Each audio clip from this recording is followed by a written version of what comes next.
Hello, everybody. It is my great pleasure to introduce my mathematical brother, Byung-Jay Kahng from Buffalo, New York.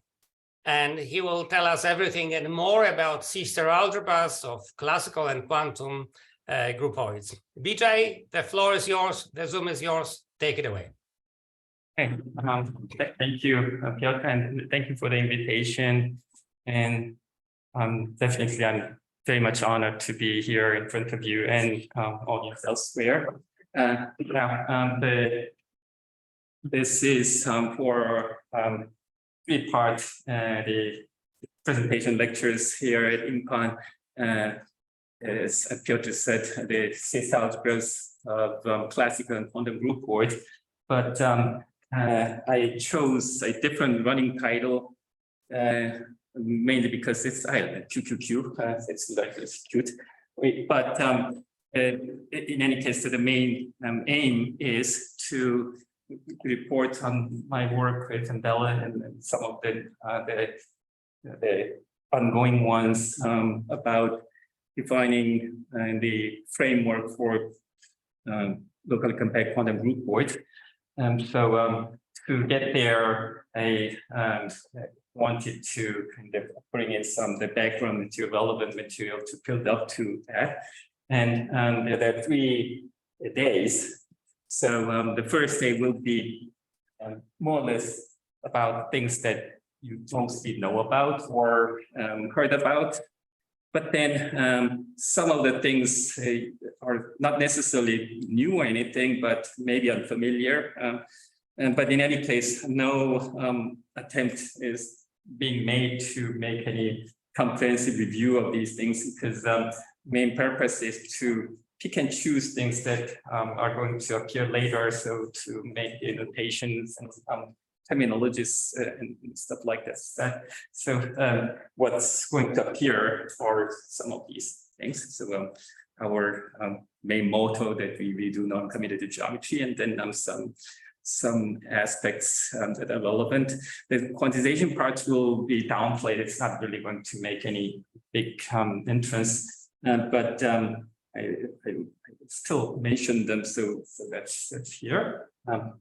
But eventually, the idea is to talk about the locally compact quantum groupoids. So to get there, we need to get some information about the classical level of the really, if you talk about sister algebras, this is not really classical, but still, I mean, the ordinary group and groupoids, that's mostly today, and then the quantum group, the second day, to build up to the quantum groupoid on the third day. But the thing is that I thought that I needed to make an editorial decision, because this is the one that I need to say more about, of course. But there are some overlaps, repetitions, because it's quantum groupoid. It's similar to quantum groups, a little bit generalized. So when I go over here, probably that's more of an interest to actually wider audiences. It's more special, maybe. But what I'll probably do is over here, it's more like the overall general story, skipping the details, and then when we go there, then similar constructions are done. Then in this special case, it goes back to that case, and that's most likely what I'll be doing. So by compressing that time, I should be able to at least say something about the purely algebraic level quantum groupoid stuff by the like second half of the second day. So that's a general map that I'm thinking about, but you know about these things. So we'll see how these things go. So again, thank you for coming, and if I have some difficulties, something help me out, and there you go. So let's say we want to start with our motto that what we do is non-commutative geometry, because everything we do is based on this observation that if you're given a locally compact Hausdorff topological space, and by thinking about space of continuous functions on it with the addition, the pointwise multiplication, conjugation, and the sup norm, which is a system norm that gets us a system algebra. And the important thing is that actually it can go the other way. In any commutative system algebra, then think about the spectrum, which can have a topological structure, and you can build all that back up. So therefore, the study of any general system algebra could be considered as a study of non-commutative topology. And that idea has been pretty successful over the years. I think it mostly started as at first like that are topological tools and ideas. And since this is like more like generalized versions, convert the idea and then do work there. And the things that fall into that category are probably like K-theory, cyclic homology, and those types of things. But then nowadays we are finding out that by working in this more in this general system algebraic framework, we can answer some questions that have been troubling people purely to a topological level, but now we can contribute backwards, and those things happen also. Sorry, I have a question. What kind of homomorphism or morphism between the system algebras do you allow? Star homomorphism or morphism in the sense of Voronowicz? Oh, I mean, so yes, the homomorphism. That's basically what I'm thinking. I mean, that kind of issue actually will be relevant actually a little bit later, especially when we go to quantum groupoid and then how do we make sense of co-multiplication, for instance, but we'll talk about this when the time comes. But at this stage, I'm just thinking that the usual system algebra homomorphism. Just objects at the moment. I think that I know what Tomasz is alluding for. So the problem is that, yes, Tomasz, in the commutative setting, the right notion of maps between topological spaces is what? If you really want to consider all possible maps between locally compact spaces, then the right notion of continuous maps, yes, it is sure. Then the right notion of morphism is, as Tomasz was pointing out, Voronowicz sense that this is a non-degenerate maps from A to multiplier of B. And if you consider all possible multipliers. Yes.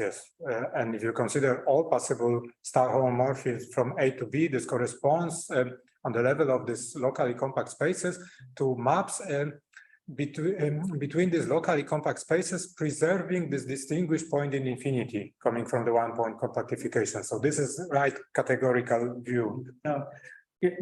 Yes. I mean, but at this stage, I'll go easy, but actually that actually comes into play. In other words, this non-degeneracy. So in other words, that actually is an issue down the road. So we'll get to that. But there is also the third way to do this, to only restrict to the so-called proper maps, the preimage of compact discompact. Yes. Oh, okay. Yes, okay. It's just the same. But it's not topology, in fact. Approximate identities. Yes. Okay. Yes. And as we can see, I mean, this even though I was thinking that this was just like the first like promo was something, but still, I mean, there are a lot of things going on here. I mean, the fundamental level, as well as the branch of all the non-commutative geometry now are going out to like there is this metric, the non-commutative metric space, the direction, and all these the big problem, farm cone problems, and I mean for all these things. But of course, for the time consideration, and more importantly, my limited knowledge consideration, I'm just narrowing things down to the quantum groups and that story here. And so essentially the groupoid, that's where we're trying to go to. but I think it's also made an appearance a few hours ago, like anyway, having lunch. But let's start with a starter example, like paste. So think about this problem, I guess, and the simple one particle moving around in n-dimensional space. In this case, and this is called phase space. So the points are being considered as phase or state, and the classical observables are functions. While if you want to get the quantum version, then the idea is to have that the quantum observables should be self-adjoint operators. So if you want to quantize this, the basic the phase space, then this position and momentum should be sent. I mean, it is sent to operate. I mean, now I'm making things even more simple. So instead of n-dimensional, just make it one-dimensional. So P goes to P, and then Q goes to Q operators, self-adjoint operators, and it should satisfy this canonical commutation relation, which kind of looks like that one in a way. If you put P and Q there, then that's I mean, except for the I thing, but anyway, I mean, that's the CCR.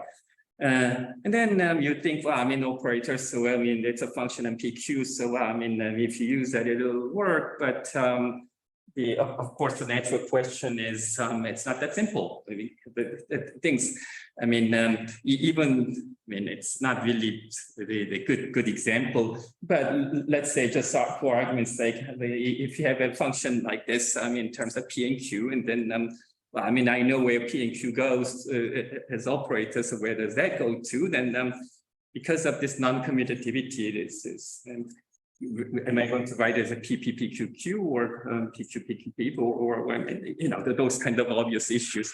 So it needs to be clarified, and of course there is no unique way, but the most famous one is given by Ball quantization, and this is based on the idea of the Fourier transform, so which will make an appearance down the road.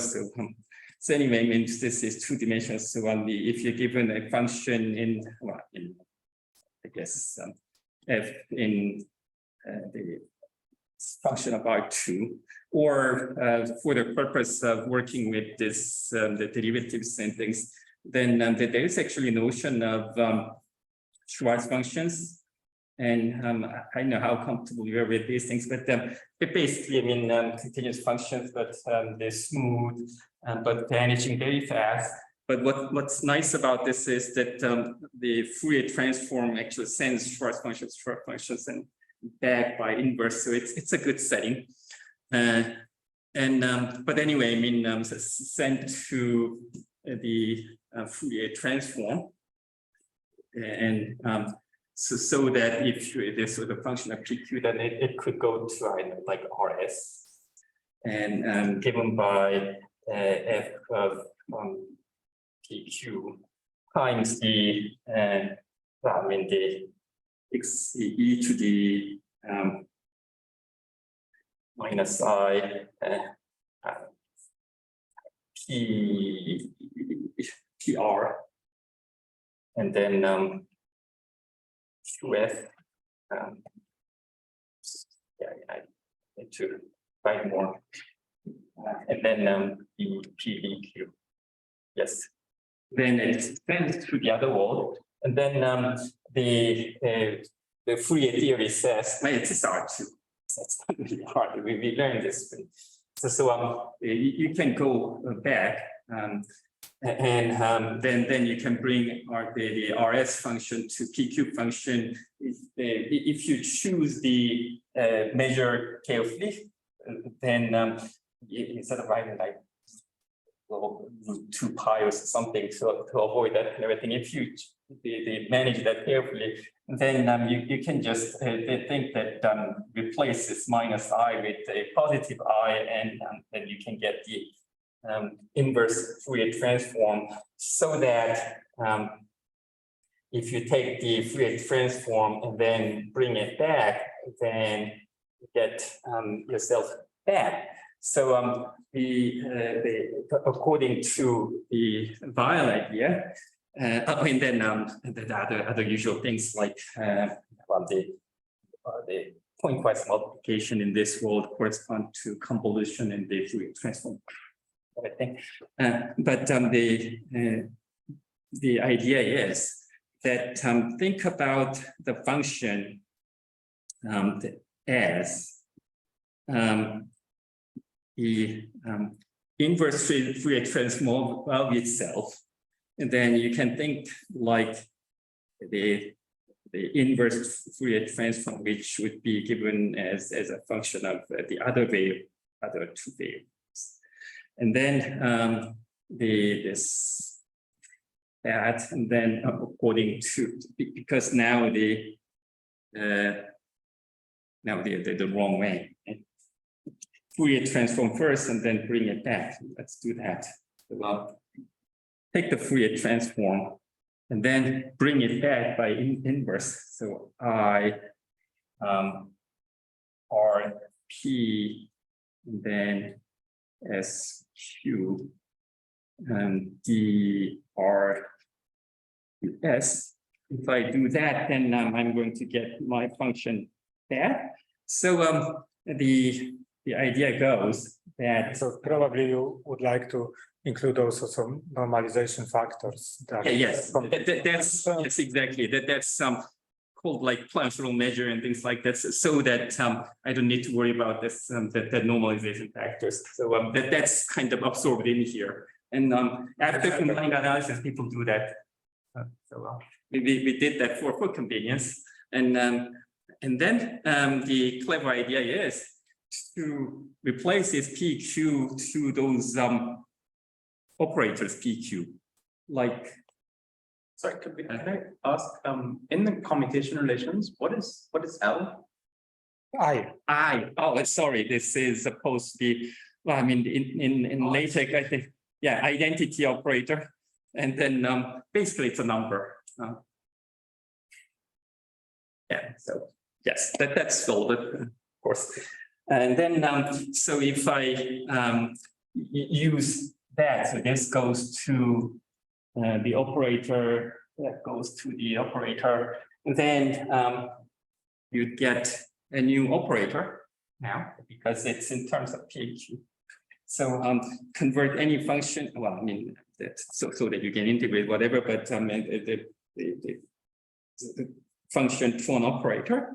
And if you want to work with some other function, and let's say you wanted to multiply, then you do this by operator multiplication. And so we are now able to assign an operator to a function. Then but then if you're going to multiply these two, then essentially it comes down to. Sorry, I'm lost. FG means the usual multiplication? No. I mean, so some other multiplication, which I'm actually going to write the next page. So of course that's. That you would like to write like U of F of this cross G. Oh yes, yeah. Yes, that's correct. But on the other hand, I didn't write equal, so I'm just thinking that that's what I'm trying to get to, which is the next page. But the issue then is, if you're going to multiply these two expressions, that's fine. It's just a function. But here we have operators. We need to think about that matter. So we bring in some tools from Lie theory, that's an exponential. Then this is Baker-Campbell Hausdorff formulas. Again, that's a standard thing that we learn in classes. in our case, though, it could be dangerous, but it's not really that bad because we're talking about P and Q, and if I take the commutator, it becomes identity with the number decoration. So it really stops right here. Anytime you want to go further, then it's commutator with an I. So these all disappear, and I know what the P. I know what the commutator PQ is. Again, the I identity. So it's just the tedious computations, so I already did this for you, but if I carry this out, then essentially what's going to happen is that this PQ and then that QP are the ones that's going to be interesting. Otherwise, it's just P plus Q plus Q. So this one comes from that guy, and then this one comes from that pairing. And then these plus minuses are because I mean, then I times I is minus. So anyway, I mean, it's a simple computation. So you do that. And then again, oh yeah, this was what you wanted the last page, but this is actually what I want to do. So using this operator multiplication to get the function multiplication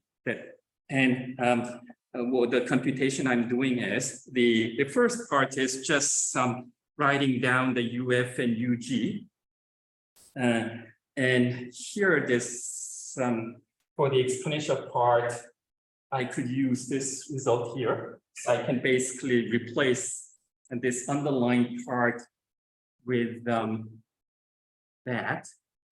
And then what I can do is change the variables. So instead of R prime, the R prime maybe, again, since I'm using X now, so for whatever reason, so X minus R, and then S prime goes to, let's say, Y minus S.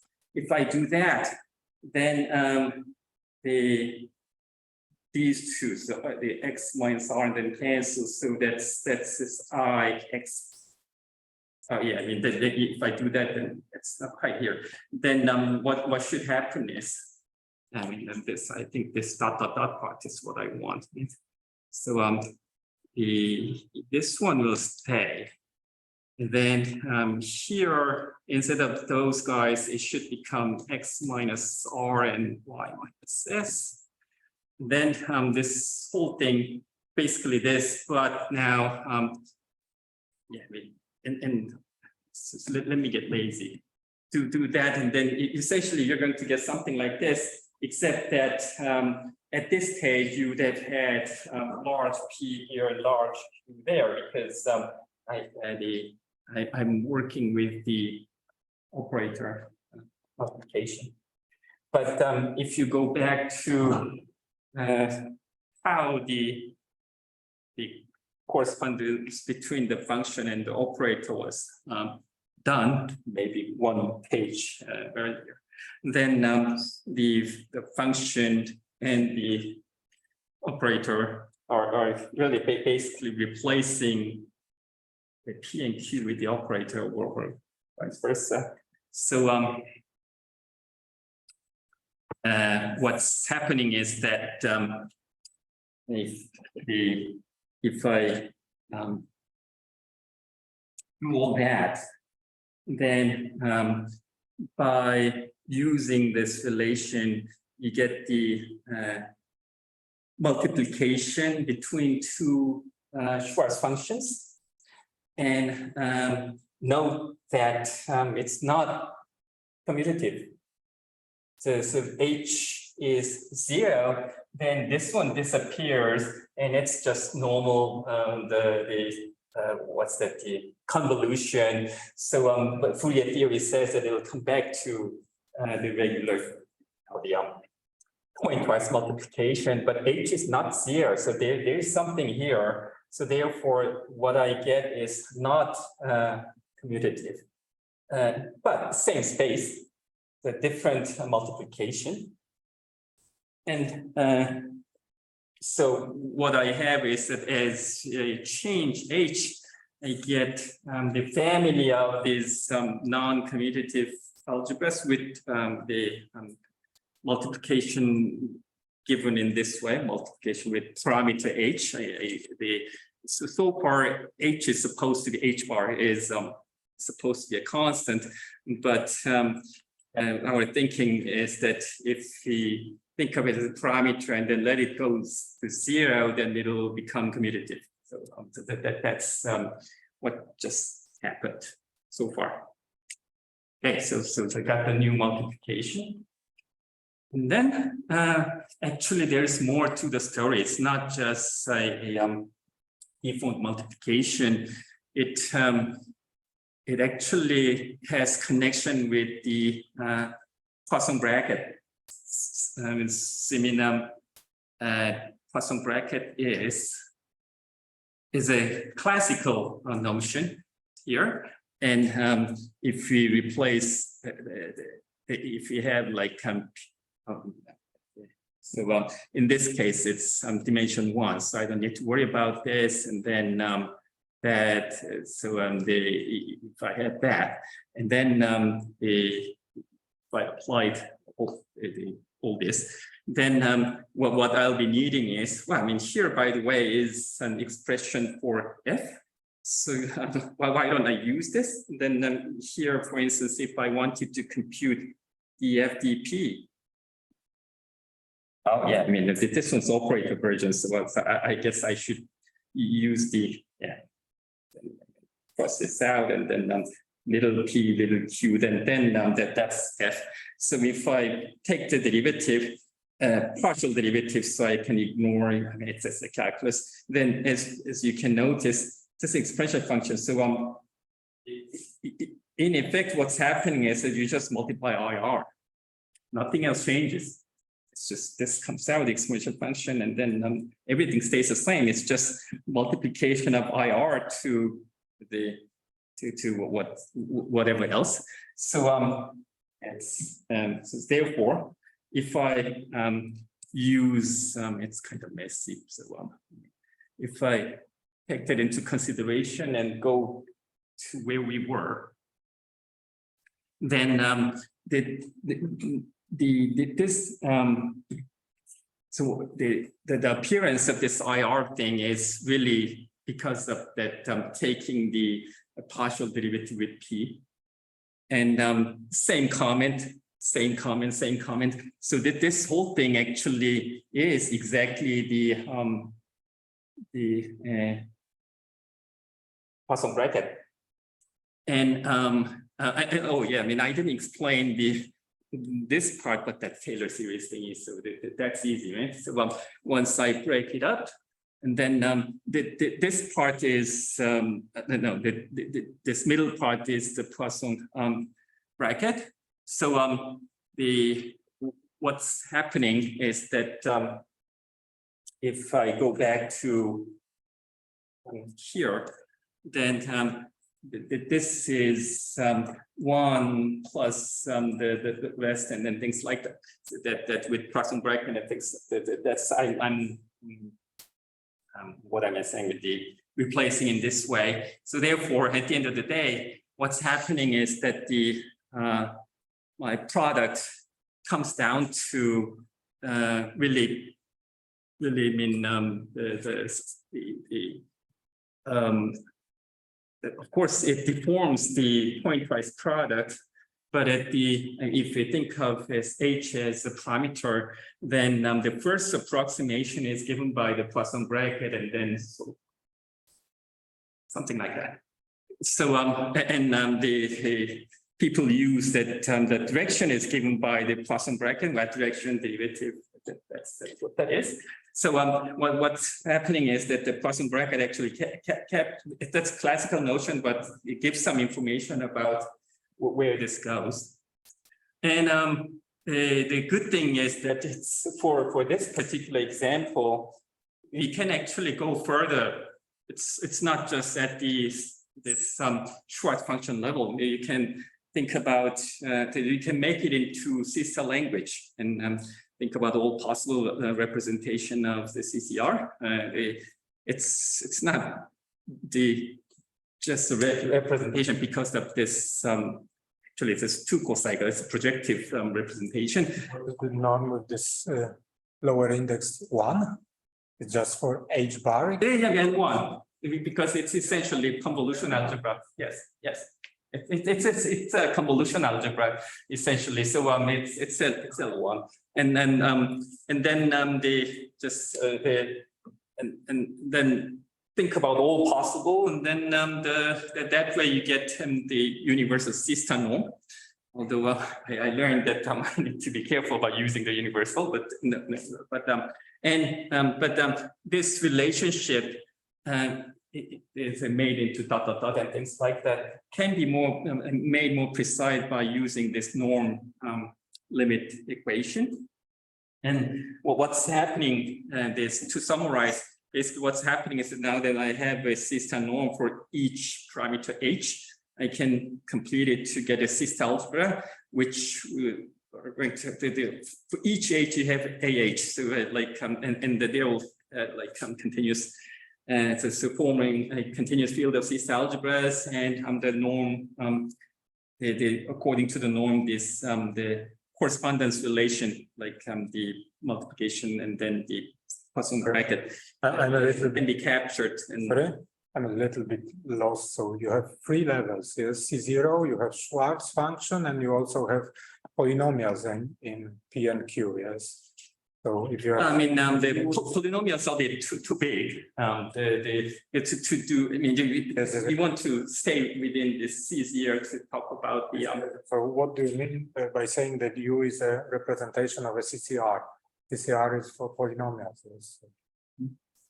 Well, all I'm doing is that I use Operators P and Q. yes, but what I was referring to was that using that U, I did this.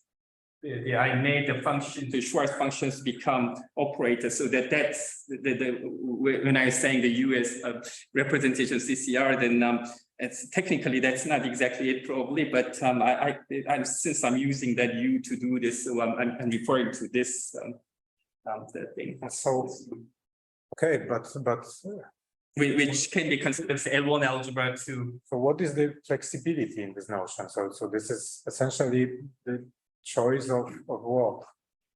How you can vary this U? I'm not seeing that. Vary? Vary, yes. Vary. Well, I mean, You take a supremum over all possible U's. Yes. It's because there is no reason to. I mean, the Schrödinger representation, for instance, will give me this a plus U, but it doesn't have to be exactly that one. There could be something else and things like that. So you are saying that you consider all possible U's, which are they're doing that. Which are written in this last line. Yes, you have using P and Q. And you're using P and Q. So that was this. For this, the choice is for the freedom is in the choice of this P and Q. Oh yes. Over here, yes. And once you get this, then this comes. So. Okay. That's what I meant. So maybe so the U is an operator L2 part 2, right? U is an operator. So UF, they are defining it as an operator acting on L2 part 2. Yeah? Yes. So if you start with an operator, well, I mean not necessarily. I mean whatever this P and Q are represented on. If we happen to use the famous Schrödinger representation, which is acting on L2, then the U will be acting on L2. But when we talk about this universal thing, then what you think about is that whatever representation U or projective representation U, so that well, I mean, for P and Q, making this relationship true or projective representation U that comes from these PQ acting on whatever Hilbert space, and the U will be acting on that same Hilbert space, and there may be some other one then or consider them in the universal. I mean, again, this going into this universal business is very tricky, but yes. Sorry, may I? In this So, case, may I? So you have basically contract looking at representations of a Heisenberg group. So it's a non-trivial statement that given representation, a properly formulated representation of the Lie algebra, it integrates the representation of a group. So it's universal representation of the universal group C-star algebra of a Heisenberg group.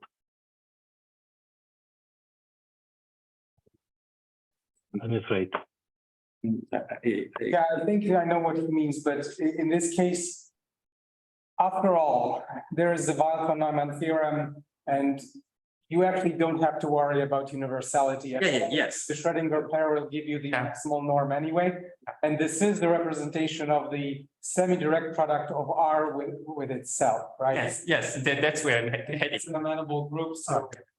Yes, yeah. So Yes, but sorry, Weil-von Neumann theorem refers to the group formula, Weil operators, not to the P and Q. Well, And yes. actually, it's not quite true. You Just for P and Q, it's not true. Yes, That's because not you true. have to say that this commutator P and Q equals IH1 means the Weil relation. And then you are exactly right. And then you apply it. Yes, I skipped some things and then. So these are two unbounded operators. So what does it mean? Yeah, it means the So what does Weil it mean that relation, commutator is H? unitary groups. So yes, but then you have Heisenberg group representation. Heisenberg group. And that's Yeah, I mean, Weil-von I Neumann. kind of intentionally left out Heisenberg group and things like that. So but yes, that's those things are actually in the background. But for my purposes, I just wanted to carry out an example of a deformation from something that's commutative but now not commutative, and what that comes out actually is a very important Swiss algebra. That's why I'm doing this as a first example. So oh yeah, I mean this part we can go very quickly, and because the only reason why I'm saying things about this is because I may get to mention quantization once in a while. May I have a question? Also, if you could. Okay, so you're saying that those algebras consider forming the continuous field of a sister algebras, but in fact there is some even stronger notion of convergence of, for example, it was also done for spectral triple, but here the situation is more difficult since those algebras are non-unital. So my question is whether do you know any result that this AH, where H tends to 0, tends in this Gromov-Hausdorff distance to C0 of I known something like that for non-unital, since I know such results for unital sister algebras like Taurus and so on. I don't know. I mean, it's been a while since I've actually thought about these things, but Minimal unitizations, David Kidd and his collaborators showed that the minimal unitizations tend to the minimal unitizations of functions. For this quantum plane, yes? Yes, because minimal unitizations are the quotient Podlech spheres, and they looked at this. Okay, thank So you. the minimal unitization of AH with H different from 0 is compact with units. So. Well, actually, back to this one. Oh, on this view. Yes. Okay, thank you. Very nice. Nice. So this is not the end of the story. This will come back in half an hour later if we can. But again, at this stage, my aim mainly was to show a case, an example that's a deformation. And what I mean by deformation is that it's a common example, the famous example with known what's called Poisson bracket. But if you want to do this more formally, more generally systematically, then you give a notion called Poisson bracket, which satisfied this Lie relation, Leibniz relation, and then the idea is if we happen to have a manifold on which this Poisson-Bracket structure exists, then we can do something kind of similar to what we did, hopefully, so that we can deform the pointwise product on the function space into the non-commutative product. And hopefully, again, if that were to be done, that's going to be a quantization, which would be sort of like getting the quantum mechanical system from a classical mechanical system. It's more like the abstract notion, and these things were done in the algebraic level using the what's called star product, and what that is that they just they have everything written as something with h, and then h squared and h cubed, and then just go on, and they don't really worry about the convergence. But in the C star version, as you just saw, and there is a way to make everything using the terminology of continuous fields of C star algebras, and where this I think I wrote this too, or I didn't. Well, I mean, anyway, we could write this relationship with using the norm, and that's the Rieffel's notion of strict deformation quantization, and some objects can be done that way. And the idea is that when we typically say the C star algebra is a quantum space, non-commutative space, then often that's a kind of an abstract notion based on this von Neumann. But there are situations like this where actually we can make a C star algebra viewed as a quantization of a classical space like this quantum plane. So that can be done, but on the other hand, it's a good dream, but it's not necessarily true. That is, not all quantum objects should be obtained that way. I mean, I think there was the dream some decades ago, trying to quantize things like that. But that's. Sorry, you said that this can be done for some examples. So how rich is this class of examples? Since I usually hear about non-commutative torus and non-commutative plane, and that's all. So, I mean, there are other examples that are done by deformation. So not a lot will appear, but at least some that I have a couple more to show you, which is related to groups. Yes, but do they really come as this strict deformation quantization or something? You see.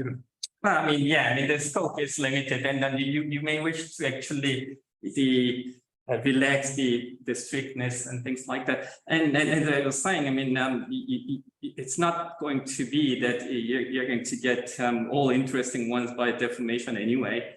So it's more like thought of as like this kind of motivation. But on the other hand, when you that happened when for instance, quantum groups were first appearing, definition was not established, and people wanted to get some examples, and there aren't really the known methods. And the usual way people thought of doing was start with a group and then try to deform. And this is one way of doing this. And yes, but my problem is that this deformation quantization is a very specific way for deforming a product.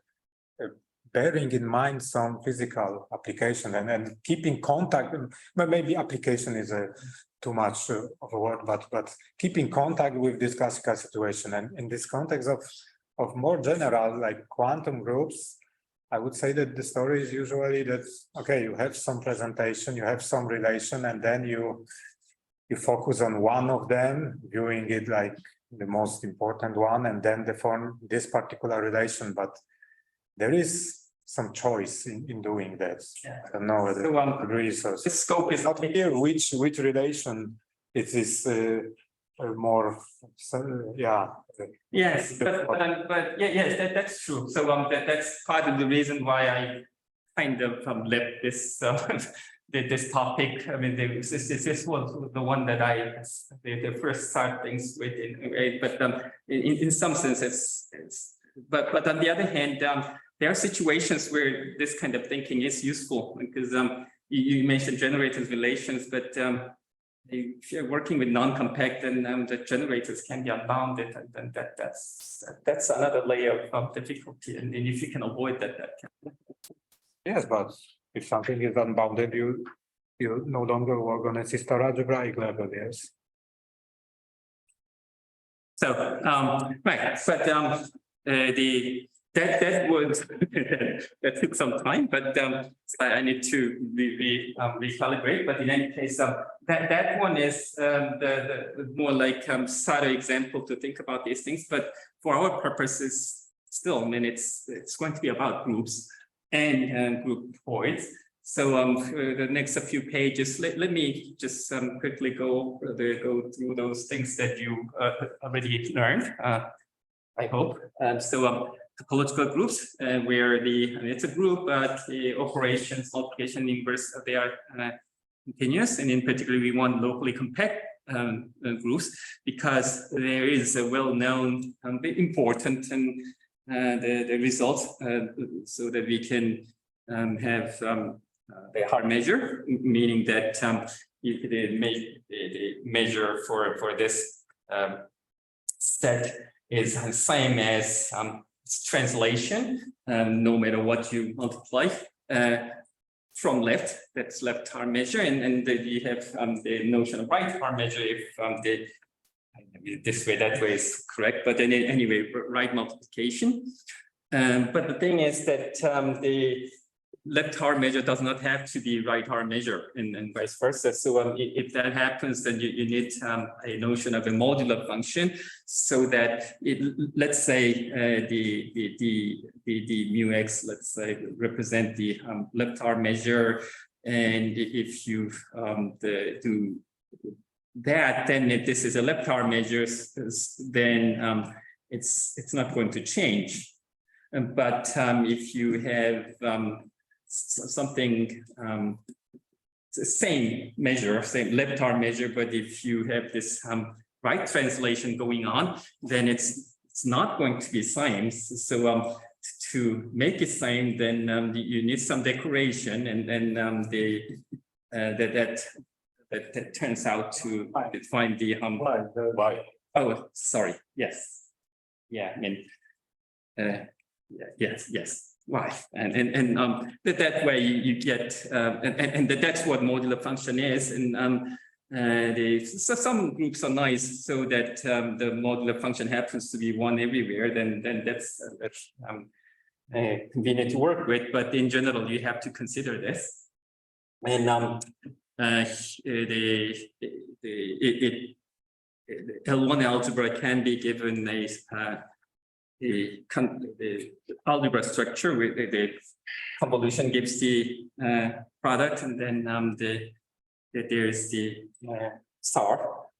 Notice the appearance of the modular function because of, and then and then we want to go to, actually I was going ahead of myself, and then we want to talk about the CISA version, but before I go there, this is important. So the group representations and SAR representation of the group algebra in one-to-one correspondence. So actually, there's some of the problems that have been puzzling with just working with group representations can be done by converting to group algebra level and things like that. Gelfand-Weigel theorem and things like that.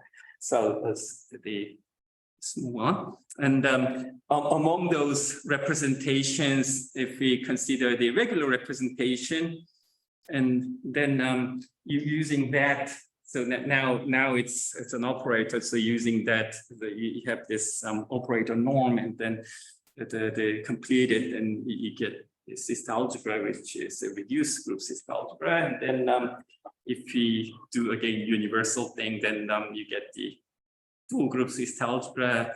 They don't always have to be same. If they are same, that's very special. The amenable that's a long story, which I'll try not to go into. I mean, this is a huge story, and then not just for groups, but it's algebras too. So I'll downplay this part because my thinking is that in particular from quantum group point of view, I mean, I want to get an object that talks about the group, then either this one or that one still comes from the same group, then I mean then I focus on that and kind of a thing. So this is a huge matter, group property, but I'll downplay that part. Most likely, actually, the ones that I'm going to present later as quantum groups and things like that will be kind of look like that one, even though that there are the formulations that look like before, but and then we can do this at the Neumann algebra level also. But here's the thing, even with that, the representation correspondence thing, which says that the group algebra captures a lot of information about the group, but not all. The group algebra structure itself cannot bring back the group. You actually need to have more than this group algebra structure. You need actually whole structure, which we need to go into later.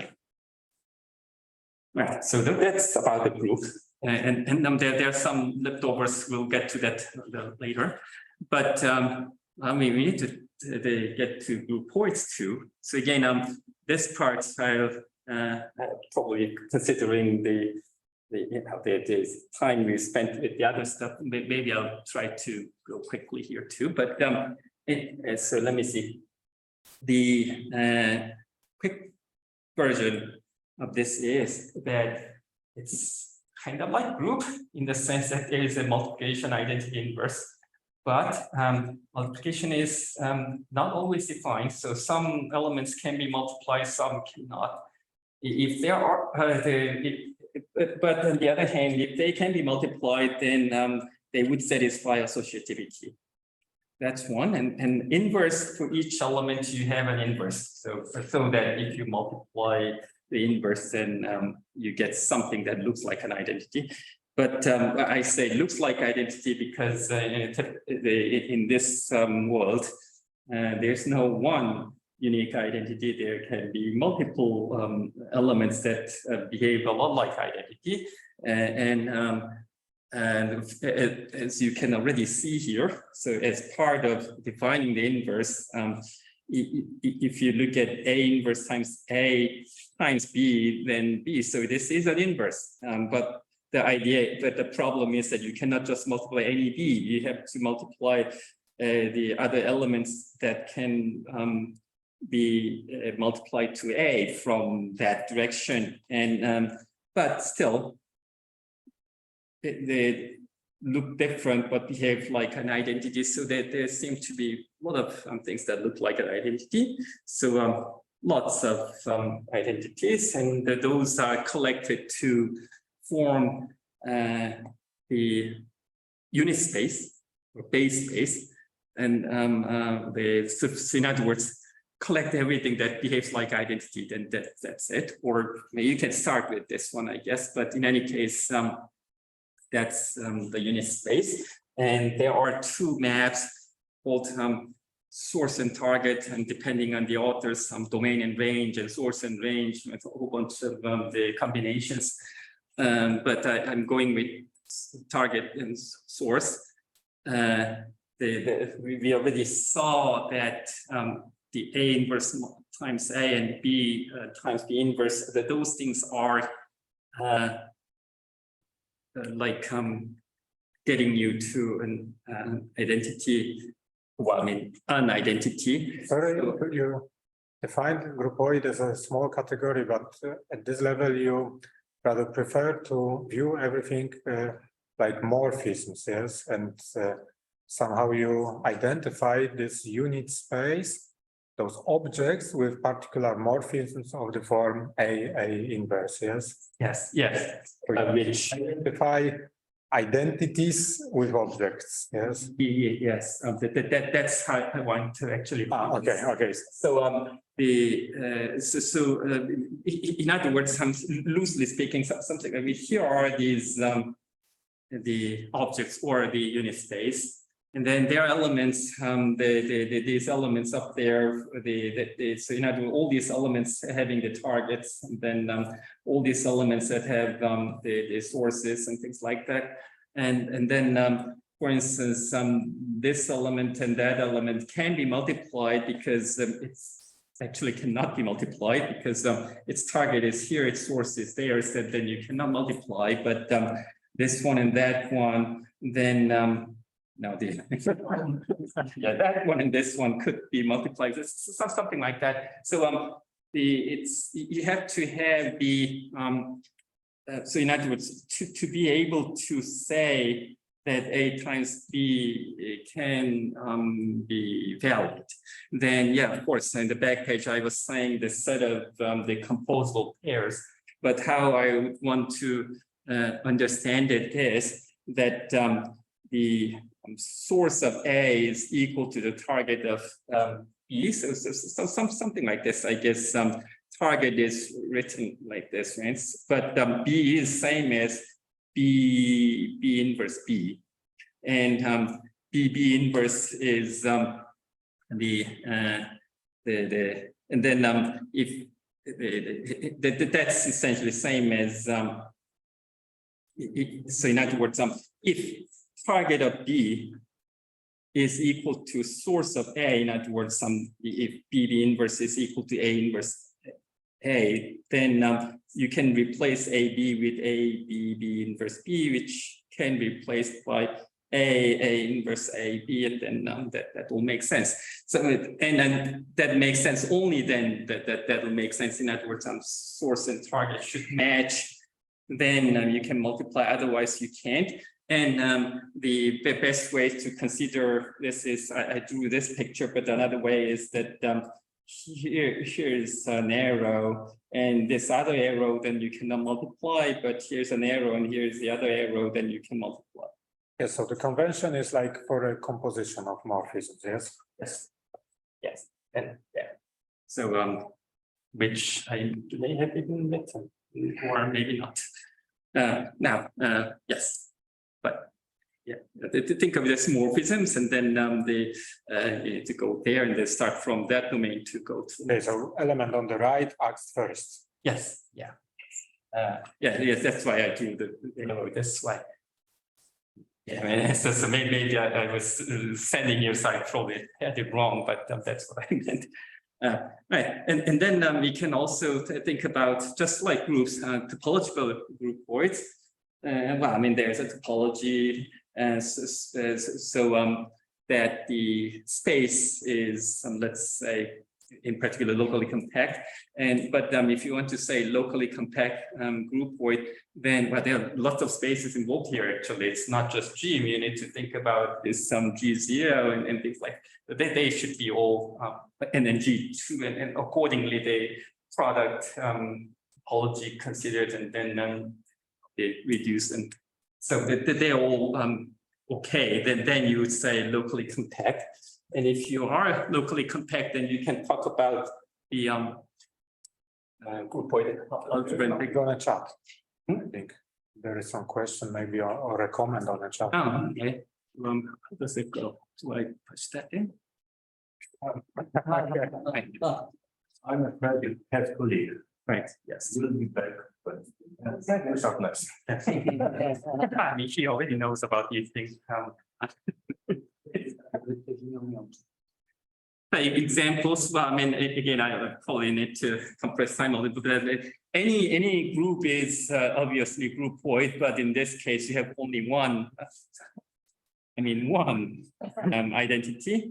Or if you have two groups, then I mean, you just do it this way. Then that could also work, I guess. But in any case, group is a groupoid with only one identity. Then I mean, then everything that there's no partial multiplication to worry about, because everything is the group, and that's kind of silly. But what's the relevant for typically our purposes is why am I not writing?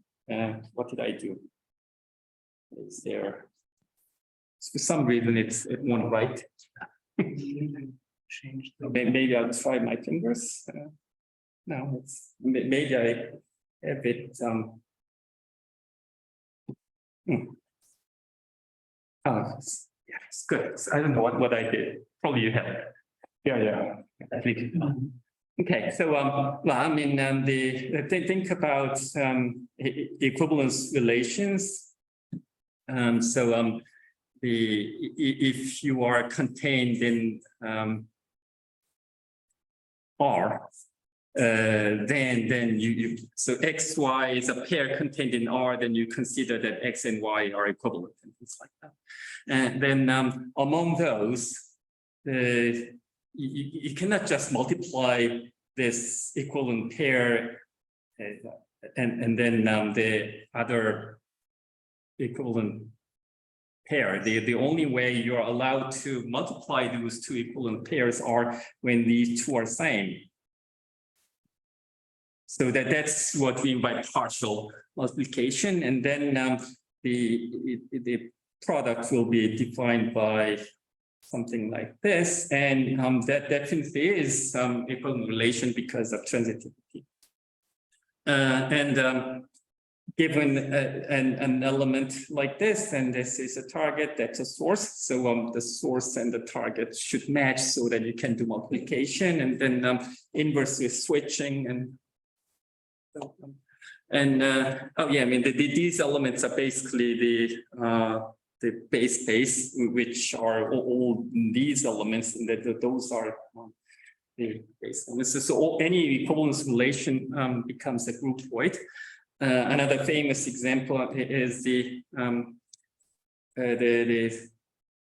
topology, the fundamental group. For instance, we have a topological object, and then to learn about these things, you think about the base point, and then think about the homotopy pad, the equivalent paths, starting and ending at this point, and then they collect all that and forms a group that's a fundamental group, which is important in algebraic topology. But you might wish to allow base points to be not just one, but several places. And depending on the situations, that might be actually more useful. So in that case, you don't have to come back to where you started out, when you can go to other base space, or you can come back yourself, whatever, and then think about all those things. And let's say for argument's sake, here's a space, and here is another space, and we are interested in talking about this, this intersection, and using fundamental groupoid, whatever. Then, where should I put the base point, here or there? Instead of thinking where, just put both of them and then study it and things like that. So that could work, and that's not my area, but I'm read that those things are actually done. But for our purposes, the one thing that we should mention is the case of G group acting on a space, topological space X. And in that case, you can think about the, I already used this, there was a groupoid, as consisting of these guys, like the elements in X, and then the group element, and then Y. So think about those. And then this is the target, that's the source. And so if you're going to multiply two such elements, then you can multiply this one with source and target has to match. So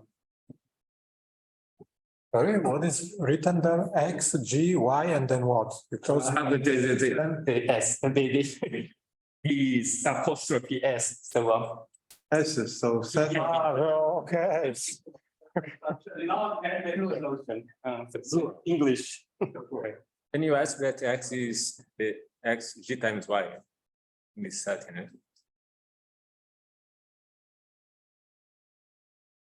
And the things like that, and then the inverse should be that with the flip and the G inverse, or the other version There's is. a comment that these X, G, and Y are not independent.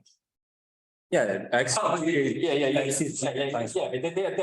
And in this formulation, just any X and Y from the base, and then G is from the group. No, but But you need a. GY should be X, yes? No, and not in this formulation, you're right. Yes, well, what I mean. Yeah, yes, of course. So X should be, I was, that's, yes, sure. Sorry. So I'm kind of overthinking. So you need this requirement. So and then you can do this, or because I was kind of getting ahead of myself, then confusing myself. So but this is there's another way to view this, and but by the thinking of all these pairs. Again, the G is in from the group, and the next is from the X, and then how do I make connection? I mean this guy from here should go to X Conveniently, Y instead of X.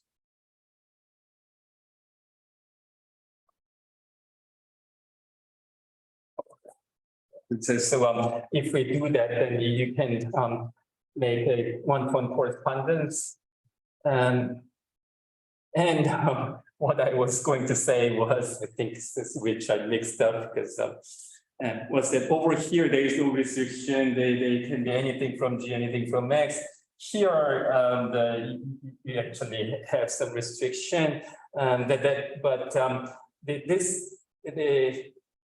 in any case, and then I'm using this idea. You can reformulate the multiplication using the way. So GX and things like GX and the HY. If I want to multiply, then you cannot just take any Y. I mean, the Y has to be, this Y actually has to be this guy. Otherwise, it wouldn't be possible. And then because that should be the target, and then the target has to equal the source of the front one. And then if you multiply it with the GHX, I guess. So you say that the multiplication looks simpler in this over the, let's say, presented.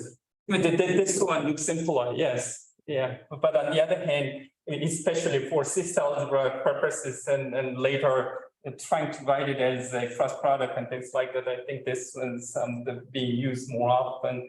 And if you actually work with the sister version, then it almost feels like they made this just so that works. It feels even like that. So so that there but again there are a whole bunch of other examples, but the thing that I like most about these things is this is a framework that contains group and then group acting on a space in one setting. That's nice. But I have a stupid question.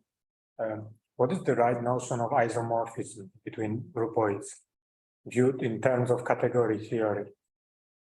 We have a notion of isomorphism of categories, which is very strong, too strong in application. that you have two functors with the property that the composition of two functors is the identity, equal to identity. So this is too strong.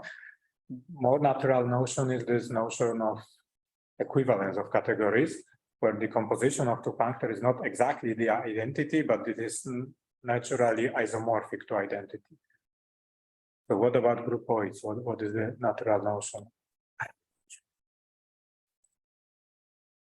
My question is inspired whether these two presentations of this group action groupoid are the same. If they are, I suspect that they are the same, somehow isomorphic. I mean, what is the right notion of isomorphism? I would hope so. I mean, in my case, I was lazy and then This should be included in the second one. Well, in this. this should be included. Actually, identity on the nose. You can pose. I'm here. Strongest. Well, okay, then I can do all that, but you're saying that maybe there's And in general, a bit of a weaker, I don't know. Maybe you know, that some your. There are different, first of all, morphisms between groupoids and different equivalences. So there's accessory morphism, there's Morita equivalence between groupoids. So everything depends on what is your purpose. I don't know. Maybe if you are going to construct the sister algebra, Yeah, then maybe they should be Zakrzewski equivalences. so my impression is that defining groupoids by as a small category is just a concise way to state definition in a very concise manner, but I don't know whether it is fruitful, to think of a groupoid really as a category. So more like a geometric object, yes, Or algebraic. or algebraic. Okay. Naturally. Not so much. If you are going to construct the sister algebra, at some moment you have to decide how to regard identities and objects and arrows. If you are going to regard them on the same footing, okay, then you obtain something different. So usually your sister algebra is contravariant with respect to objects and covariant with respect to arrows. So it's trying to twist. Wow. it's something to learn about. I would say that the more categorical you are, then maybe you would more like prefer to stick to this definition that the right notion is the notion of equivalence of category, not strict isomorphism. But if you subscribe to the idea that after all groupoid is something algebraic and not really a category, then the strict notion, then I don't have a problem with this stronger notion of isomorphism. Well, the Zakrzewski morphisms that were mentioned, they are not even maps, they are. Related. There is actually, that they work very well for differential groupoids. So for groupoids that are differential manifolds and all the maps are smooth and the units are an embedded submanifold, for examples. Depends on the setting, I think, which notion of morphism.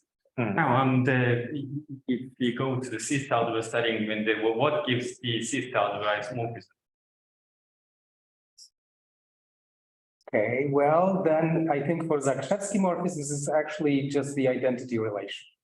I mean, that two relations whose composition as relations is identity. Like on the nose identity, composition as relations, and then they actually are maps, not relations. Okay, thank you. But I don't know about other cases. Probably, yes, it is so, because you have to, how to say, glue together two opposite behaviors on objects and on arrows. If something should be on one hand contravariant and covariant, then you end up with identity on. Yeah, I mean, it's but then my other impression was this, sometimes the algebras are isomorphic, but they have some other hidden features or something that comes into play too. I don't know. Anyway, we want to go to the C-star setting, so that means we want to basically construct what that looks like C-star G, but instead of hard measure, here the preferred notion is what's called the hard system. And what that is that it's a family of invariant measures. So it's not just one universal total measure. I mean, that also is important down the road, but here in here, what I'm thinking about is all the fibers as corresponding. So it's all the elements that have same target, and then each of the fibers have have a good measure, and those measures form a family, and then there is this lepton variance condition. So each of the measures have support only on the corresponding fiber. So so you need a whole bunch of them, and then in particular, this is a line. This is the lepton variance, and the F is multiplying X from the left side of Z, and then here. If you don't like Y, then I could just say Z. But in any case, the multiplying from left doesn't matter. Basically, that's what's happening. However, if this were to work, X times Z must make sense. Therefore, when you carry out this integral, we only should consider Z such that its target is equal to the source of X. So it's nice to write f of x z dz, but it really restricts the z to only that particular fiber, which says that the target of z is equal to source of x. So that this means that. And if you have that, then this makes sense, and then according to the lepton variance, multiplying x doesn't matter. And now in some textbooks they don't really write this, and then they just write g. That's completely fine because of this what's that, support is only there and things like that. But the point I'm saying is that it looks very much like a the invariance, especially if this is a group, then there is no worry about any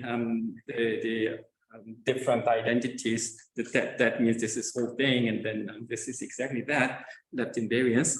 But you need this kind of a condition.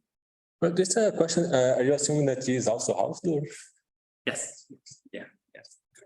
So yeah, I mean, I think in the notes that I'm writing that locally compact already means Hausdorff. I think it's so I wouldn't really. I mean, I think that I saw a book that's the waits until later to introduce Hausdorff for these things, but for me, if I go there, then that's a little bit too much out of my league. So I'm just now, unlike the locally compact group, though, where the existence of hard measure can be proved, here there's no general existence uniqueness theorem. Although for some special cases, then there are.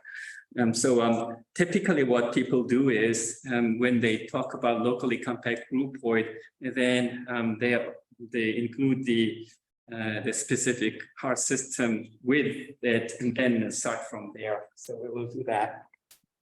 Sorry, so we are not only assuming the existence of a hard system, you are making this hard system part of the structure. Part of the structure, yes. That's I think what people typically do, because it's the uniqueness and those kind of results are not really around. So and for the how do I get the groupoid? This has to be assumed here. It's not like for a locally confined group that you have left and right. Exactly. Yes, it is a part of the assumption that when you say locally compact groupoid and Haar system is already built in. That's I'm trying to think about these things instead of like a locally compact group. In that case, the Haar measure existence theorem is there, so we can take advantage of it. And there's a uniqueness also. So if I use whatever, then the only thing that I need to worry about is scalar multiplication. But here, it's already. So that's I think what people do in these areas. Although there are some situations where you don't need to worry about these things, like when these fibers are like discrete and things like that. And in that case, then yes, a tau groupoid. Then the counting measure actually works. So in those situations, and you don't need to worry about saying these things because there are some situations where it's okay, but in general, then this can be problematic. So instead of that, just This is also the case for those differential groupoids, I think. I'm not an expert, but these people always work with some half densities and things like that, and they don't choose a Haar system for some reason, but yeah, I mean, I don't understand. Speaking of that, actually, here's my story. I mean, I don't have enough time, but my first encounter with groupoids was actually the Weinsteins, this differential geometry people saying these things. So at that time, this graduates to the stupidity. Why it's just some specialized tool for geometry people. I probably don't need to know about these things, and I didn't pay attention. Years later, actually, I probably want to know about these things, and I missed that chance. So I don't know. I mean, things like that probably happen. But yes, I mean, there's a huge industry there, and so some of the things look complicated. So if you are kind of lazy about these things, then it looks like a convolution, and there's no modular function here, but unlike this group Cis algebra G, but because there's no such notion, so we don't have that, but that's okay. So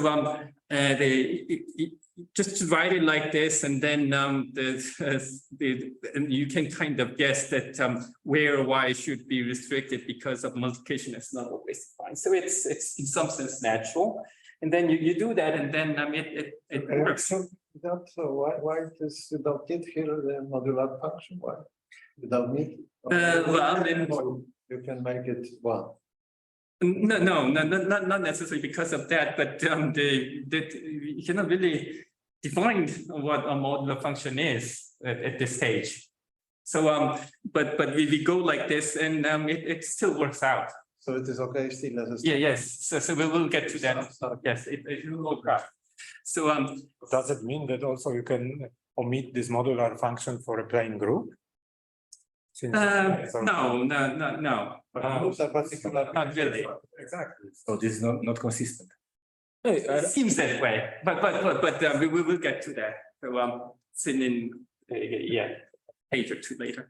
Now, so at this stage, if you were working with group Cis algebra, then we would introduce we would work with L1 norm. But here, what we do is what's called the I norm. And how do you do this is that we think about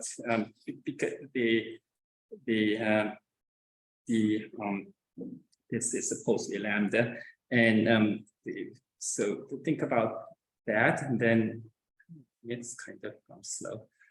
So, and that's the lambda u is really only for the fiber, but you think about this for all u in the base. Think about that one, and then so call this this like f I norm based on the this target, and then you think about so something that looks almost the same for the source, and so scoop of all these u's and this and but instead of fx, think about fx inverse.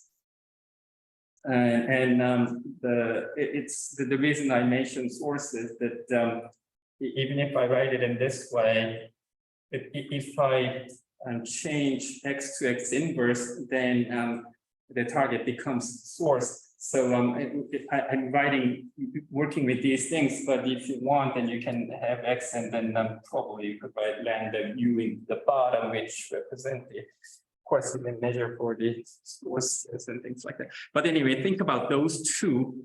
And then the norm is given by the maximum of this guy, then that guy, that's called the I norm. And Renaud introduced this idea. What's still, I mean, if everything is really nice, if the group is the unimodular, so there's no worry about modular functions. In that case, there's no distinction between these two, and the GU, that whole thing, then it's an L1 norm. So it kind of has a feature of L1 norm, but on the other hand, exactly because we don't have this the model and things like this. So consider two cases, and then they form the norm that way. That's the norm that's being used in this context. And then okay, but but let's take not unimodular group. So what are these two guys in this case? Non-unimodular case, then it's complicated. So I think that this, as you said, group is a particular case of groupoid, but the norm is different. Yes, this norm would be different. And the convolution is different. Yeah. So yes. Yeah, I mean, I should instead of the problem. In other words, possible inconsistency of this convolution. This involution with the norm. Yes. So this is a possible problem. So yeah, possible problem, but it can be fixed. Yes. So it is a different norm. Yes. So yeah, but it's but at the beginning that's kind of bothering for sure, because that's not how we learned, and then but anyway, I mean this part is kind of assuming this I norm notion is there, and you can check that it's a norm and everything, and then so think about all the possible representation that's founded by this I norm, and then get the cis norm out of it. Then and they complete with respect to that cis norm. Then you get the universal cis algebra, or the full group cis algebra. And the question then is, of course, are there at least one thing that looks like this so that it's non-trivial? But yes, that's okay. That's given by so in other words, I need at least one representation that's founded, and then how to get one, actually a whole bunch of them is given by giving a. I mean, this part needs some clarification down the road, but giving a measure at the base level. Note that in the group case, there's really no worry about the bottom. At the base, there's only one point. But now you have several points, or it doesn't even have to be discrete, right? I mean, so in other words, there's space. So you need a measure for that part too, not just fibers. So get a measure for this base part, and then now that I have measure for the fiber, put them together, then I can get the total measure. So in other words, what I'm going to get is I have whatever, then the lambda for each each of the fiber, and then now that I have measure for the bottom. So to do that, then I'm going to get the linear function for the whole thing, and that's what I'm doing, or which is same as saying the measure. Why not do you denote this by composition? Composition is really weird. Or it's just like a product, something like. Oh, well, I mean, no, I mean, so I'm doing this lambda part first, and then you part next. Like the lamb. Yeah. So U is a unit. U is a unit. Yeah, and mu is on the unit. So I mean, it's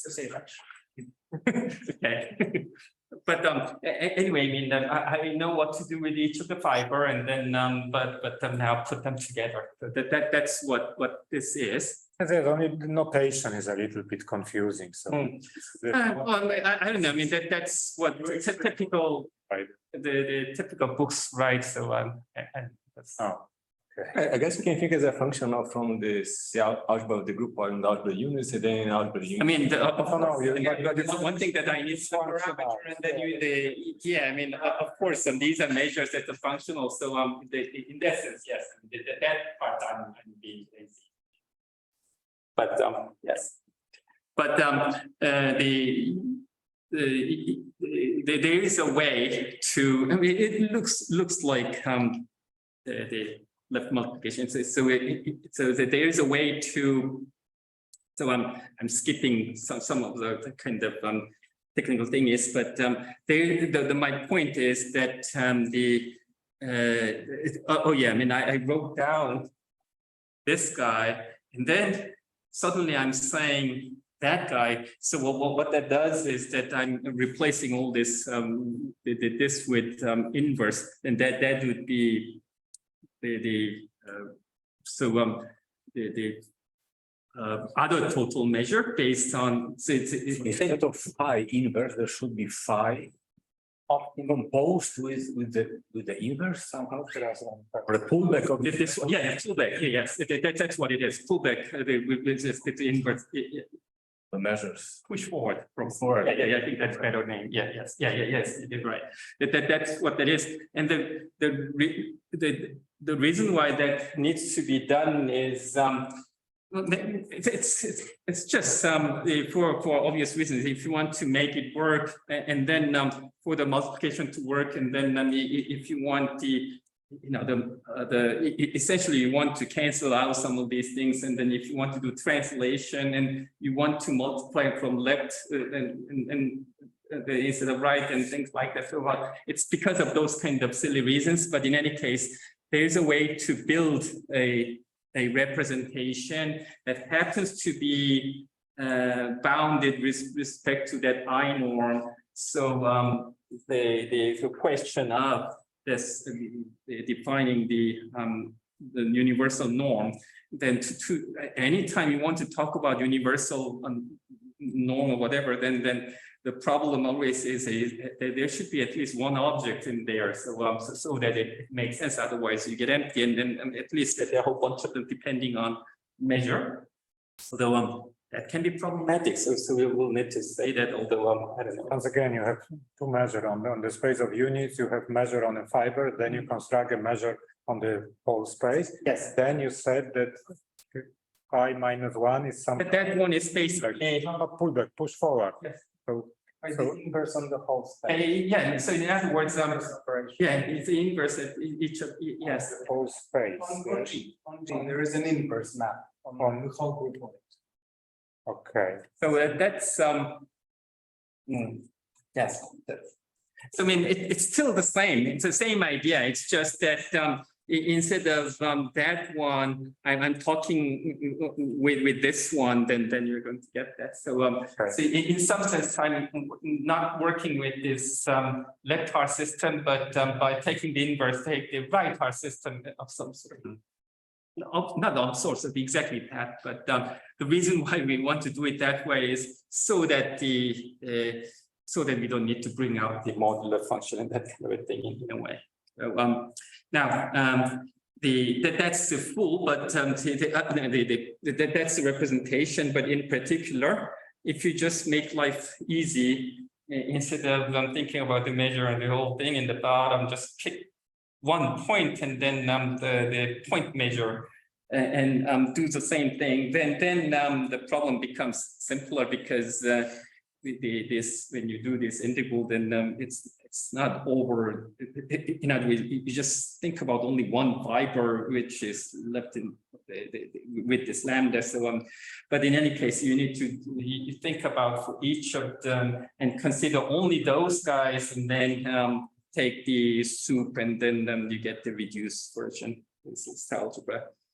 So The question: if you have a group regarded as a category with a single object, I understand. a representation of a group is always a functor to the category of vector spaces.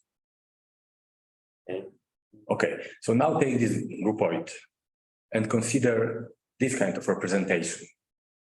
How this representation is related to the structure of the groupoid regarded as a small category versus. I don't know. I mean, I'm sure no relation, but for me, I mean, category in the part aspect is really not something that I know much about. So I was going to actually ask you about those aspects.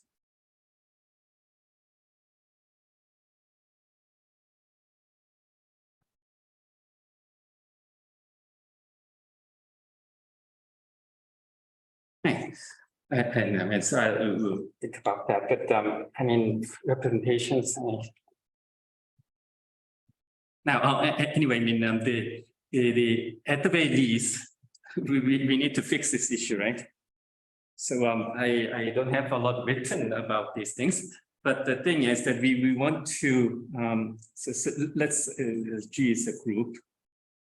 And we have two notions, C star of G, the thought of as group, then C star of,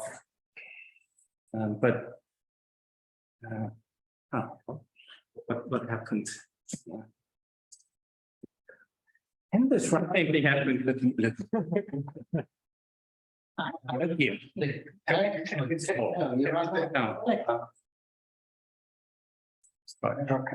So this time that it doesn't help. I don't know what to do. Is there any button on that?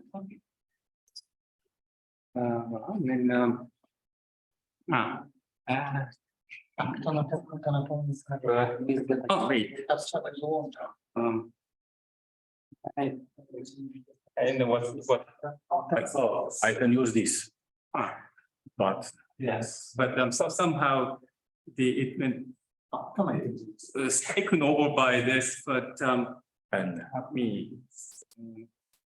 How about to switch to eraser and then turn again to this pen and yes, see what happens? yes. Hey, I'm learning something. Okay, so Okay. I know, so I want to see if they are actually same notion. Now and the sticky part is really that involution, right? Because the algebra structure, then I don't really need to worry about the fiber thing, because there's only one fiber, so that's okay. It's really that disappearance of delta, but it's actually the remedy is just this. I mean, just think about data, and then so if F is in here, no, like compact support, let's say,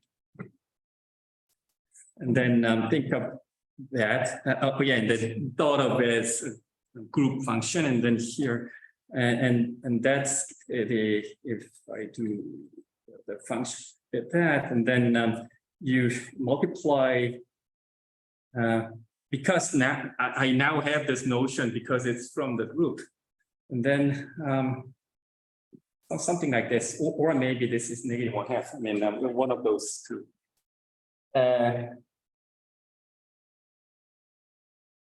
or maybe did I write it? Yeah, I mean, it's something like that. And then, yes. So just use this. Then, because of this, it works out. I mean, what I need to check is theta of F star according to the group notion.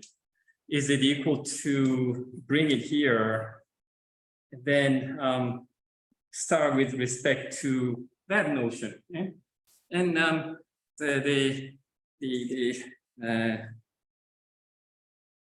so if I try to compute theta, this one star of x, then now I'm in the groupoid case. So I think the definition went something like, I don't know, theta f of. It's just that without any modular. And then, but on the other hand, this this theta, according to the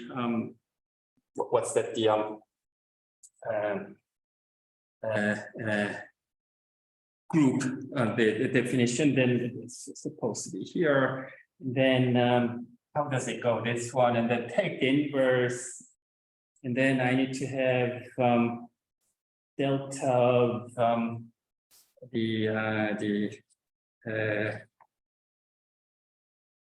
wait, not that. I need to first apply theta first. This is the way I wrote. Apply theta. So applying theta means what was that? Applying theta means this. So delta of x to the -1/2. Then f inverse, and then what's theta of f? Not theta. What's regular f star? Then that's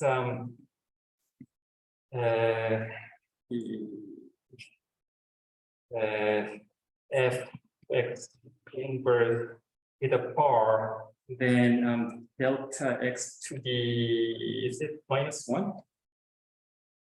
Would it be? So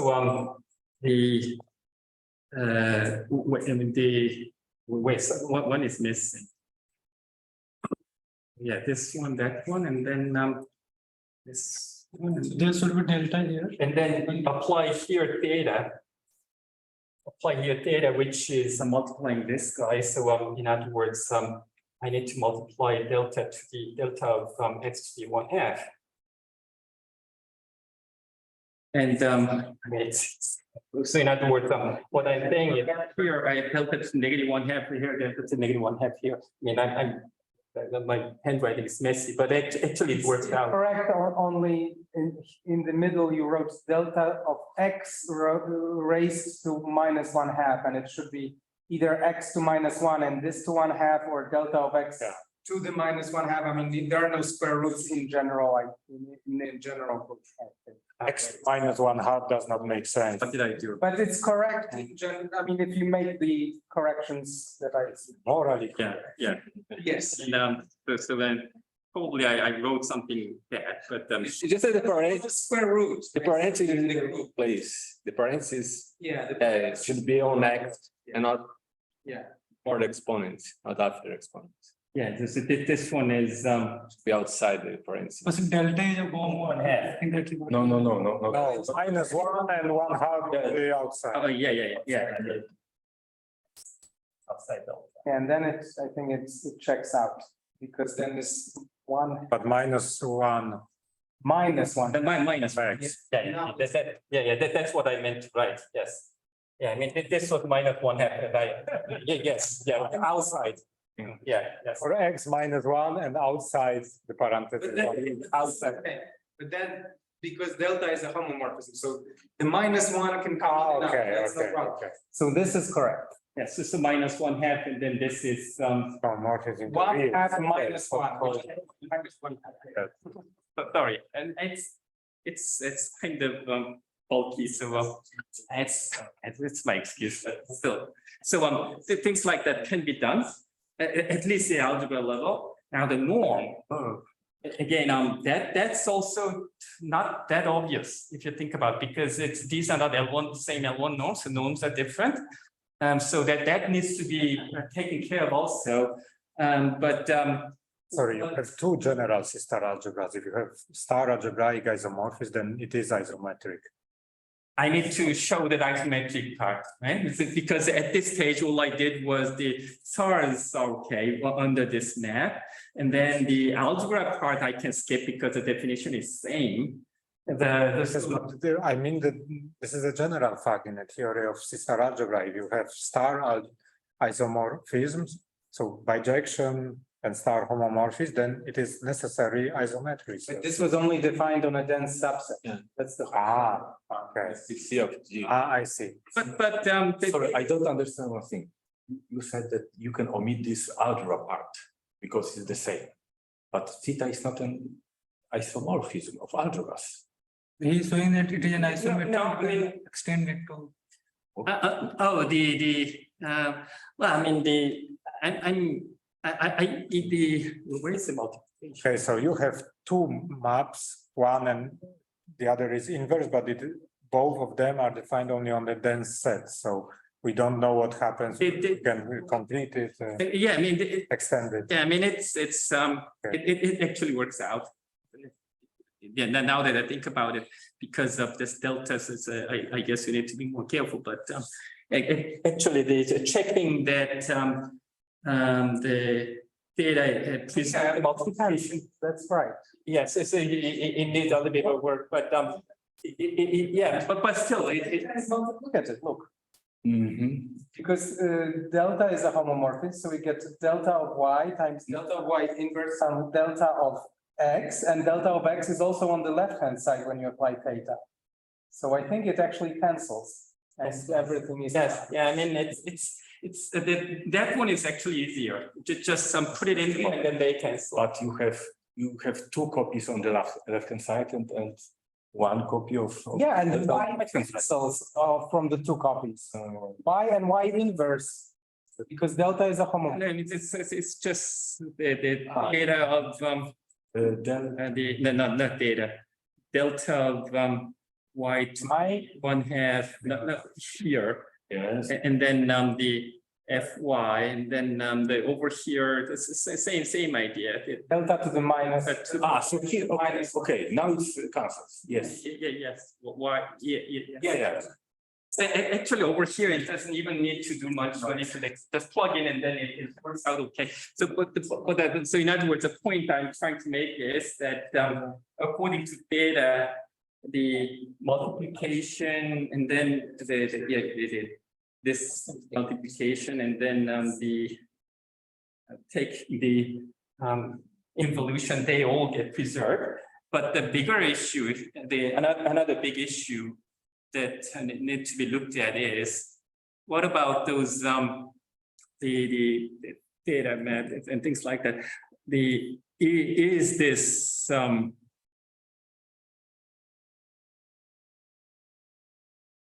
same? That's another question. Those C-star norms, and it's lengthy, but if you know the basic idea, then it's not really that bad. Basically, what you do is, because all I have is the algebra structure at the dense subalgebra level, but if I consider, let's say, because to define the C-star norm for the groupoids, and I need to consider all representations that are bounded under the I norm. And so let's say for that representation, so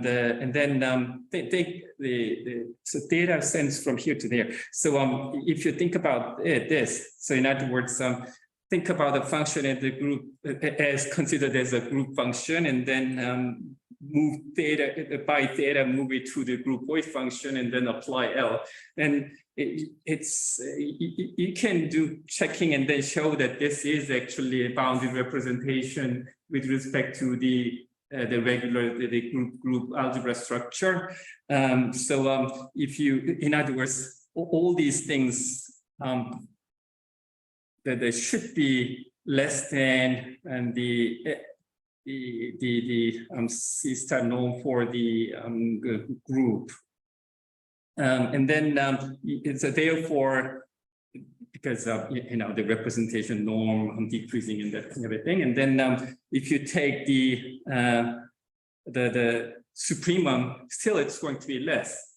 So you can show that way that the theta f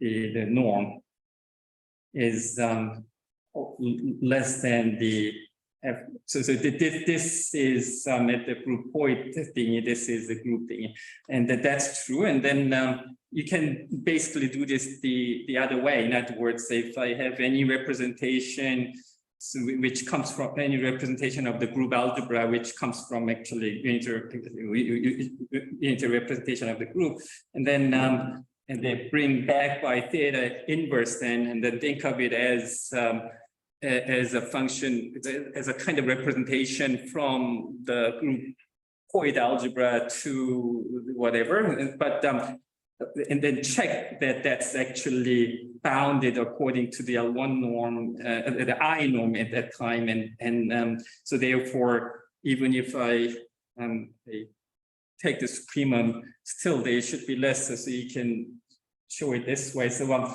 it's lengthy, but it's based on the idea that the representations decrease the norm, and so even if I consider all of them, still that kind of a thing. So it's less this. Yeah, that's So the idea is that both sides, both norms, are defined in terms of all possible representations with some conditions, yes, and we take a supremum over all such representation. So it is enough to construct, in fact, two maps, yes, from the space of all representations admitting first condition to the space of representation admitting second condition. But you're not saying that, in fact, the spaces of representations are somehow the same, but you only need a map going one way and the other way around, yes? Nothing more. Am I right? Or? Well, I mean, the map itself is at the subalgebra, then subalgebra level. And what I'm saying is that by using that map, all the representations for this thing can be considered as represented over there, and vice versa. That's enough to say this, because all those representations are going to be this. If you move it, for instance, to the group world, all those representations that came from the groupoid world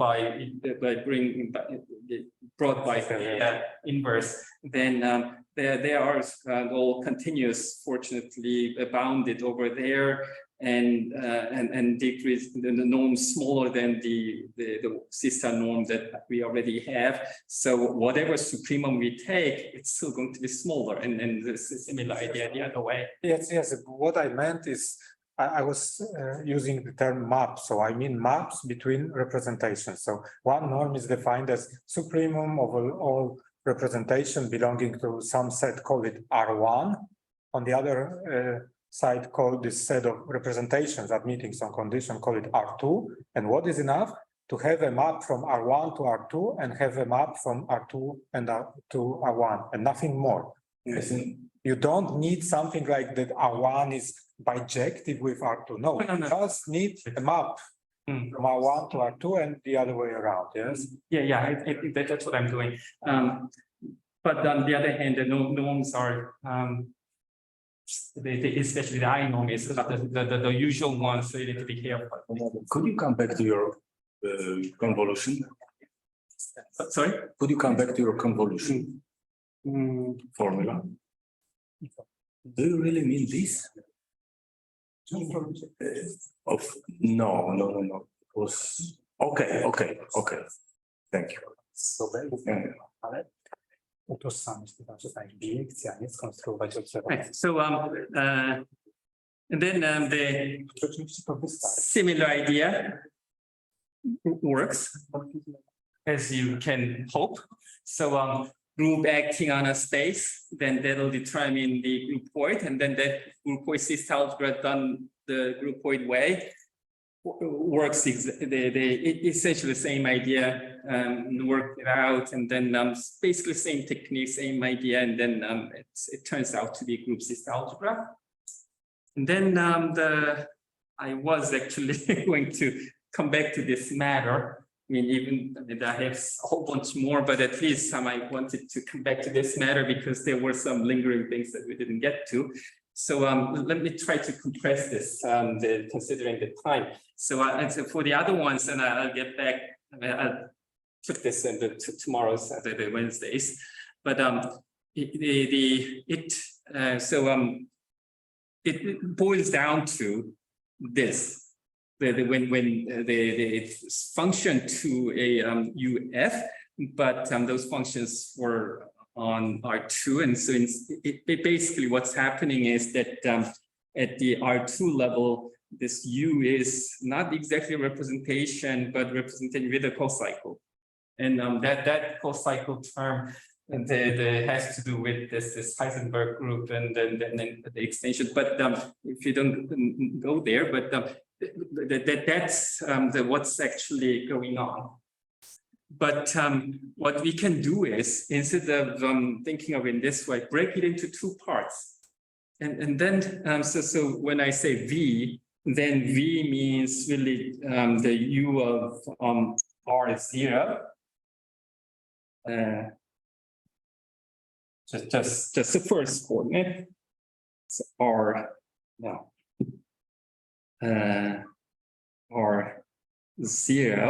and then this here looks like R6, but pi, I'm saying just the S part.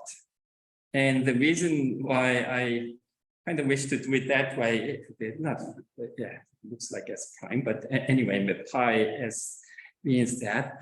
Then what's going to happen is that, in other words, but by doing it this way, it makes things simpler. So you don't need to. But anyway, I mean, if I do that, then if you do, let's say, there's a reason why I'm now using T and X instead of R and S. But if I do that, then the S and R prime are zeros. So you don't need that. So I only need to have e to the minus I bar over 2 and Tx, and then this U of Tx. And if you do the other thing, the opposite order, then what's going to happen is that now I have this one, that one appear, and then those other things disappear. So in other words, this would be e to the 2 minus this. So this is an opposite sign. And that this part is same.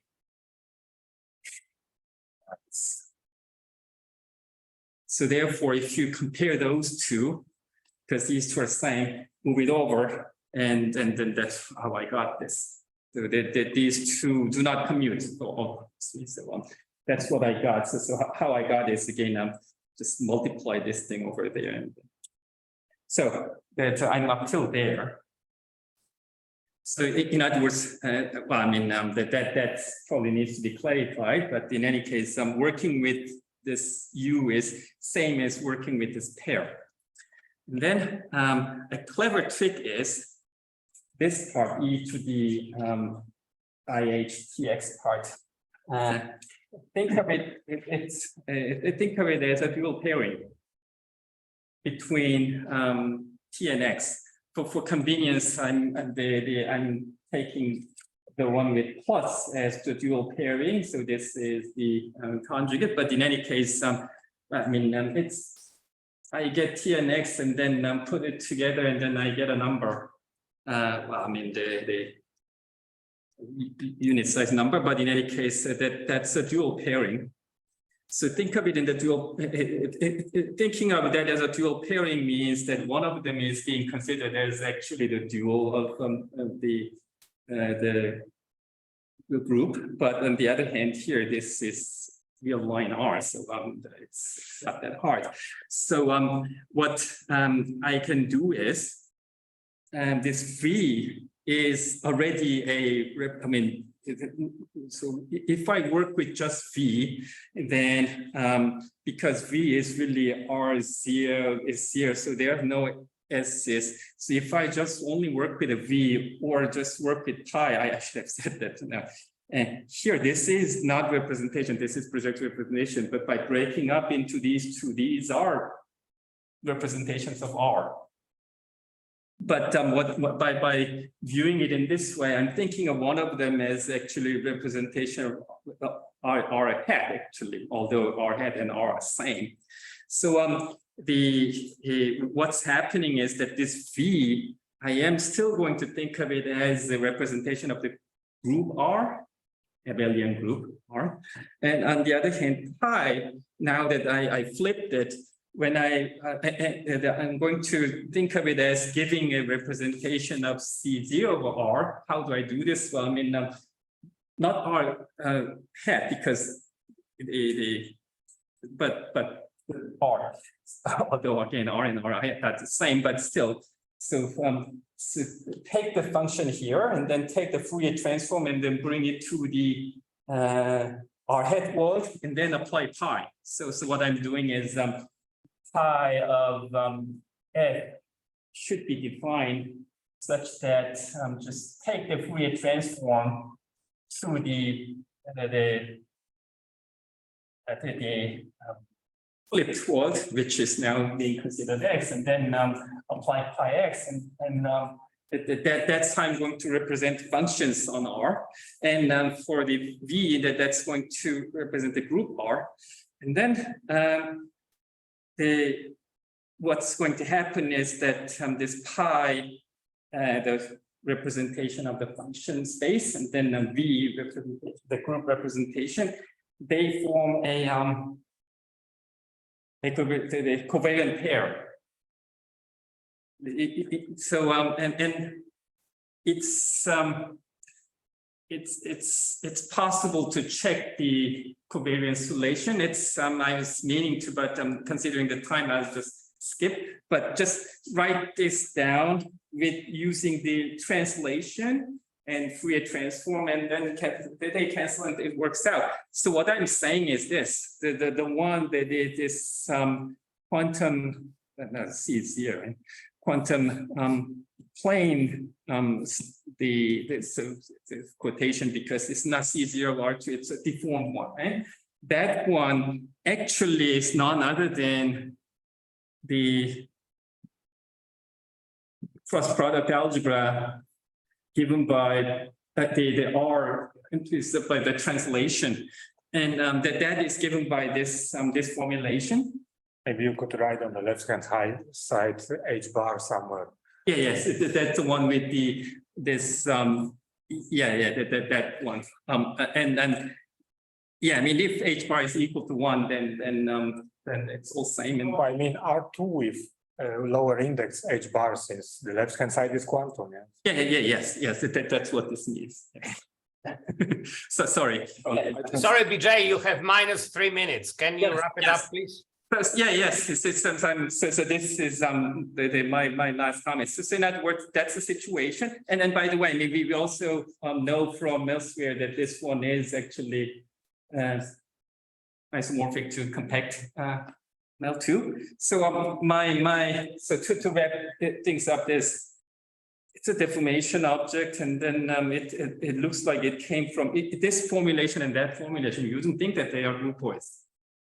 Is that one the compact or this one, but you can make it into groupoid because it's now the cross product, and things like that happen all the time, a lot. The things that you don't think is groupoids can be groupoids. And if you expand the world of groupoids, instead of just groupoid, but nowadays they are like the more twisting, and this is the correspondence. They're more advanced, the general notions.